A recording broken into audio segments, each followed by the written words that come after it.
que a gente precisa entender é que existem muitos fatores na hora de aprender qualquer coisa na nossa vida, inclusive o inglês. E eu vou te dar aqui 7 passos para você conseguir acelerar o seu aprendizado no inglês. Oi aí, gente, tudo bem com vocês hoje? Hoje eu vim falar com você que tá cansado, que tá cansada de estudar inglês. Eu sei que aprender inglês é um processo, é uma jornada que pode ser um tanto quanto longa, mas a gente consegue transformar essa jornada num caminho mais curto, né? E também em um caminho mais prazeroso. E como assim? Primeiro que eu não vou dizer para você que você vai aprender inglês em X meses, que você vai aprender inglês em 1 mês, 6 meses. Não. E muito menos que você vai aprender sem esforço. Então, se você está procurando hackzinho, esse vídeo realmente não é para você. O que a gente precisa entender é que existem muitos fatores na hora de aprender qualquer coisa na nossa vida, inclusive o inglês. Mas eu garanto que se você aplicar esforço nesses passos que eu vou te dar, você vai aprender inglês mais rápido.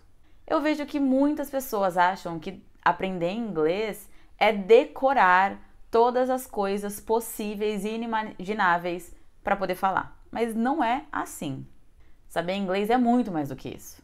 E eu vou te dar aqui 7 passos para você conseguir acelerar o seu aprendizado no inglês. Primeiro, você precisa ter uma boa estratégia de estudo.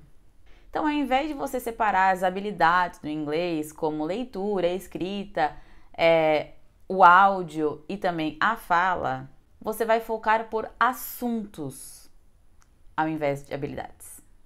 Por exemplo, vamos supor que você quer aprender o vocabulário de comida. Quais são as palavras, quais são os verbos, quais são as expressões que você pode usar quando se trata de comida? E, óbvio, qual o contexto, quais contextos que você pode usar o vocabulário de comida? E aí, depois que você tiver isso estruturado, aí você vai pensar nos estímulos que vão te ajudar a isso. Aí sim, você vai pensar nos vídeos, nos textos e tudo mais que você quiser usar na hora de aprender sobre o vocabulário de comida. E, óbvio, além dos estímulos, você precisa também de produção. Então, além de colocar o conhecimento para dentro da sua cabeça, você vai colocar também esse conhecimento para fora. Você vai produzir tudo que aprendeu. Eu já falei outras vezes em outros vídeos que a parte ativa é a parte mais importante na hora de aprender. E quando você tem uma estratégia de estudo bem redondinha, bem estruturada, você consegue, inclusive, ter melhor uma visão do seu desenvolvimento e consegue ver o quanto que você tem evoluído. O segundo passo são as revisões. Sim, aqui estou falando de revisões mais uma vez. Para que você memorize melhor tudo que você tem aprendido, o ideal é que você use o máximo possível. E usar o máximo possível também é revisar o máximo que você puder. Sabe aqueles verbos irregulares do passado que você vive esquecendo? Você não vai memorizar eles se você só quiser colocar para dentro da cabeça, ficar decorando, ficar lendo, relendo, lendo, relendo. Não. Você memoriza primeiro sempre os verbos que você mais usa. Então, quanto mais a gente revisita, mais a gente memoriza. Para saber mais sobre revisões, eu vou deixar aqui o vídeo linkado que eu falo exatamente sobre elas e explico como que você pode fazer essas revisões de uma forma super estratégica.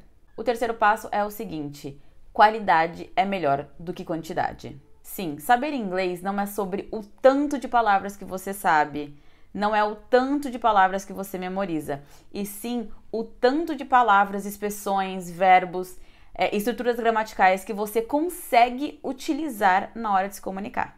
Então, ao invés de ficar perdendo seu tempo colocando cada vez mais coisas na sua cabeça, cada vez mais palavras e verbos e etc., e com isso acabar esquecendo quase tudo, ter que ficar toda hora revisitando, é como se você estivesse sempre apagando fogo. Ao invés de ficar fazendo isso, foca na qualidade dos seus estudos. Quando você se sentir bem seguro, bem segura quanto àquilo que você está estudando, quanto àquilo que você está aprendendo, aí você pode partir para uma próxima. Dessa forma, você memoriza muito melhor e se estressa muito menos. Bom, o quarto passo é você trabalhar com a emoção. Mas como assim a emoção? As emoções, elas facilitam muito o nosso aprendizado.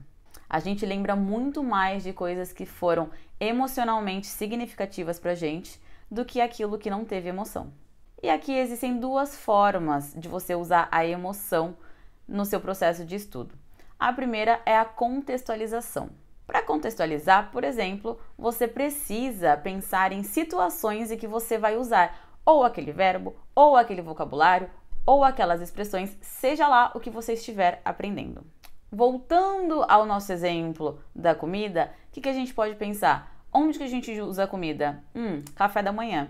Você pode falar sobre coisas que você gosta de comer no café da manhã, você pode contar sobre um café da manhã que você comeu num dia que você foi viajar. Então, que tal planejar a sua viagem dos sonhos e pensar no café da manhã que você gostaria de tomar naquele lugar, ou então na comida típica que você gostaria de comer daquele lugar.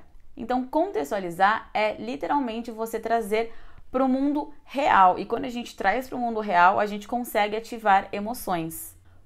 Outra forma de você trazer as emoções, obviamente, é você usar tudo aquilo que você gosta, porque aí você vai ter aquela vontade de aprender, você vai ter vontade de estar ali estudando. O quinto passo é onde a maioria das pessoas peca, e eu entendo o porquê, que é a constância. Não tem como você conquistar o inglês, seja mais rápido ou mais demorado, mas principalmente mais rápido, se você não tiver constância.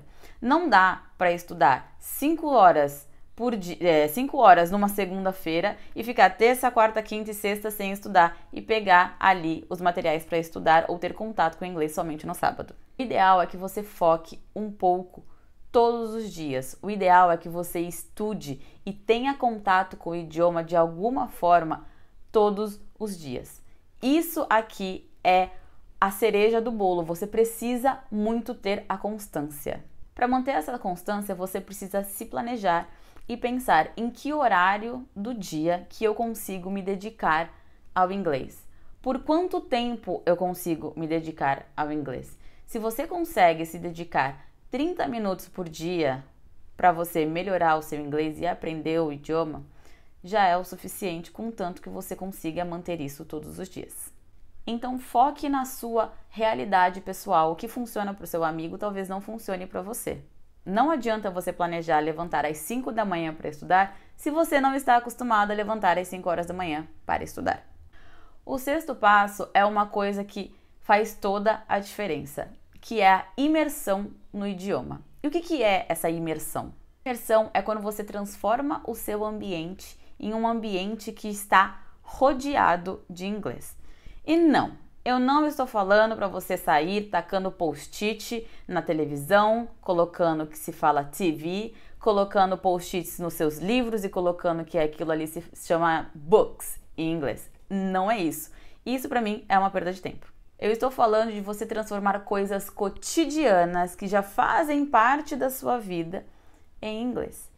Por exemplo, se você é uma pessoa que faz lista de tarefas, por que não fazer essa lista de tarefas em inglês? Se você é uma pessoa que tem computador, que tem celular, você já está acostumado a mexer no seu computador, no seu celular, no seu tablet, etc. Por que não transformar as configurações deste celular para inglês? Porque as coisas que você tiver contato, muitas das coisas que você tiver contato ali naquele celular, vão vir em inglês e você vai ter que se forçar a aprender uma ou outra palavra que você não conhece. Então pense quais são as coisas que você tem já inseridos na sua vida que você consegue trazer para o inglês para você cada vez mais imergir no idioma. E o último passo é o passo que ele está muito ligado à constância, tá? Que é o se manter motivado. Para a gente manter a constância, nós precisamos nos manter motivados.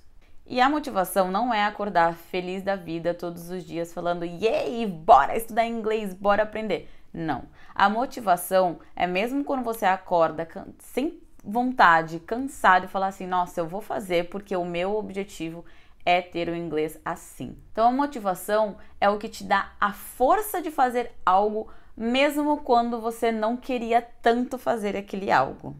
Além disso, você precisa muito tomar cuidado com o quê? Metas. Quanto mais louca for a sua meta, Quanto mais inatingível for aquela meta, mais você vai se frustrar. E quanto mais você se frustrar, menos motivado você vai ficar. É por isso que muita gente acaba se frustrando quando não consegue aprender inglês em 6 meses, porque, né?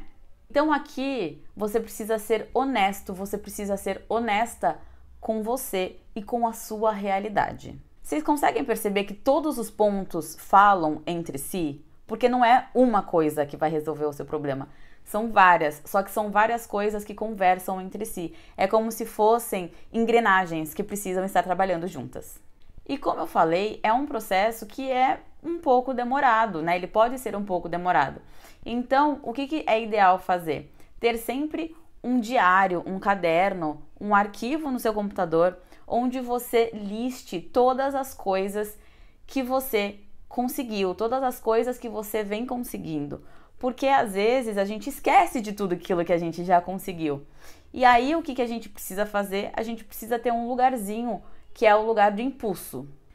E eu digo que é o impulso porque quando você estiver ali cansado, quando você estiver cansada, é aí aquilo que vai te dar aquele impulso para continuar o processo. Então, esses são os 7 passos que eu indico para você acelerar o seu aprendizado no inglês. Então, tenha uma boa estratégia, revise, foque na qualidade, aprenda com emoção, tenha constância, procure a imersão no idioma e se mantenha motivado. Quer saber um pouco mais como criar estratégias de estudo, como melhorar o seu inglês, como se manter motivado nos estudos? Você pode me seguir lá no Instagram.